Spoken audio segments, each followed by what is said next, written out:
Azərbaycan dilinin mənşəyi haqqında danışanda mütəxəssislər ilk növbədə belə bir tezisdən çıxış eləyirlər ki, Azərbaycan dili dünyada mövcud olan 25-ə qədər türk dilindən biridir.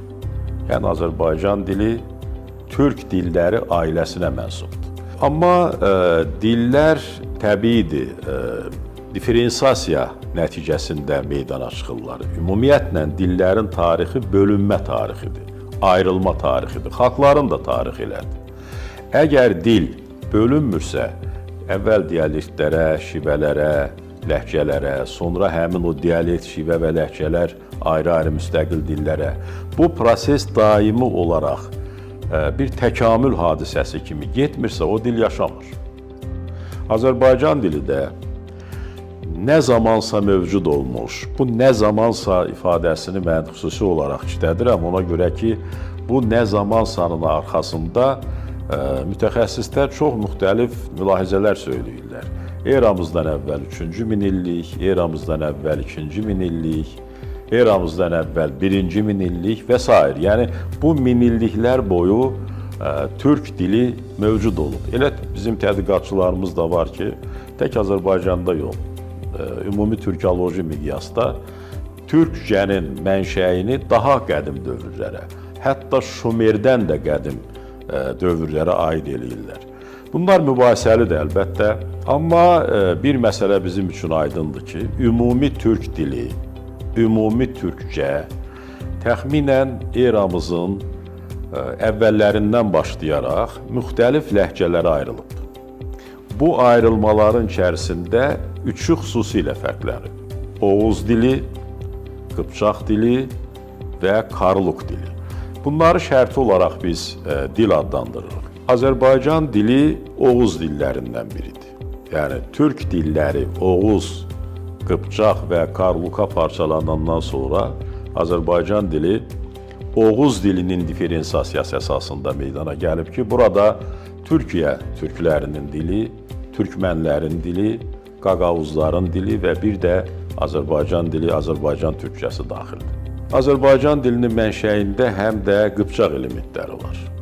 Qıpçaq elementləri Oğuzlara qədərki dövrə aid olunmalıdır və bir qayda olaraq Hun dövrü ilə əlaqələndirilir. Yəni, bizim eradan əvvəl 1-ci əsrdən təxminən başlayaraq, ondan da biraz əvvəldə olan o köçlər, yürüşlər Azərbaycan dilinin ilk mərhələdə Qıpçaq köhlü elementlərini hazırlayıb. Amma Azərbaycan dilinin tam formalaşması biraz sonraki dövrə aiddir. Yəni, Dədə Qorqud dövründən başlayaraq ki, Oğuzlar Qafqaza axışırlar və bu artıq Qıpçaq, Hun materialı üzərində yeni bir qatın, Oğuz qatının, Oğuz Səlcuq qatının demək, əlaqələnməsi ilə bir dil, Azərbaycan türkçəsi formalaşır. Amma Azərbaycan türkçəsinin mənşəyindən danışanda son zamanlar bizim tədqiqatçılarımız biraz da qədimə gedirlər və Sak dövrünün, Sak-İskit dövrünün materiallarını nəzərə alırlar. Kimmerlərin Azərbaycana, Cənubi Qafqaza gəlişini nəzərə alırlar. Bu dövrlər də bizim üçün hələlik çox mübahisəlidir. Niyə? Ona görə ki, bu dövrlərdən dil materialı qalmayıb. Dil materialı adına yalnız müəyyən mübahisəli toponimlər, etnonimlər, antroponimlər, yəni xalq adları, yer adları, tarixi şəxsiyyətlərin insan adları qalıbdır ki, bu adların analizi, təhlili müəyyən meyillər yaradır. Amma bu strateji bir, əlbəttə, fikir söyləmək üçün imkan vermir.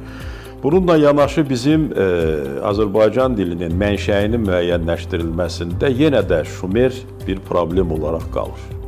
Niyə? Çünki Şumer dilində, Şumer mətnlərində çoxsaylı türk paralelləri tapılır. Yəni, Şumer dili ilə türk dilinin oxşar cəhətləri meydana çıxır və bu da yalnız Azərbaycan dilini yox, ümumən türkcənin tarixini müəyyənləşdirmək baxımından çox maraqlı faktordur. Düzdür, elə tədqiqatçılarımız var ki, onlar Şumer dilini birbaşa türk dili hesab edir. Elə tədqiqatçılarımız var ki, onlar Şumeri türk dilinin Şumercəni hansısa bir mərhələsi hesab edir. Amma elə tədqiqatçılar da var ki, xüsusilə bu tədqiqatçıların mövqeyləri dünyada daha anlaşıqlı qarşılanır. Onlar Şumerlə sərhəddə həmhüdud olaraq türklərin yaşadığını qəbul edirlər və Türk-Şumer paralellərini dil əlaqələri zəminində təqdim edirlər. Bu, sözün geniş mənasında əlbəttə fərq eləmir. Prinsipial olaraq, əgər Şumer dilində bu qədər türk sözü varsa, bu o deməkdir ki, ən azı Şumer dövründə onların qonşuluğunda, onlarla sıx iqtisadi, mədəni, mənəvi əlaqədə türklər yaşayıblar. Bu da başqa bir məsələni ortaya çıxardır. Türklərin etnik mənşəyinin Orta Asiya ilə və yaxud Altaylarla deyil, ön Asiya ilə bağlılığına gətirib çıxardır və ona görə də bax bu məsələdə hələlik fikirlər bitkin deyil.